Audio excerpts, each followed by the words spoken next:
everyone. Today I want to talk about bias and staying unbiased while reporting the news. I've noticed a trend of people thinking that bias is inevitable and they've come to expect polarization from their news sources. Well, I'm here to say that that is not acceptable and there is a way to stay unbiased and report the news objectively. I'm going to go through 4 steps that I go through to stay unbiased while writing the news timelines on neozeno.com, but I also want you to think about whether you accept this bias polarization from other news sources. So the first step that I go through to stay unbiased is to assess and realize my own biases. So I said that bias is not inevitable in news reporting, but you cannot get away from your own personal biases. So that's why the first step is to evaluate your own biases and self-reflect, look inward on what you think and why you think it. If there is no solid, reasonable evidence for why you think a certain way, then you must consider it a bias. The next step is to take that bias you've identified and look for opposing evidence and supporting evidence. Basically do research and look a little bit into the different reasons why your bias might be correct or why it might be wrong. You can really improve your understanding and strengthen your argument by doing this.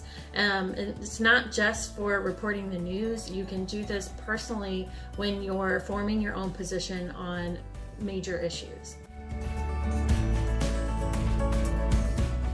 The third step is to set aside that bias if you can't support it, and especially if you find contrary evidence to that idea. The way that this plays out in my news timelines is that I won't include anything that I had a personal bias about. I won't go and search out and put that information in the timelines as like a confirmation bias. And I will research other opinions and other ideas about these timelines. And I also am able to identify biases from the news sources themselves, and I won't include those either. So the fourth step is to constantly reassess your own biases.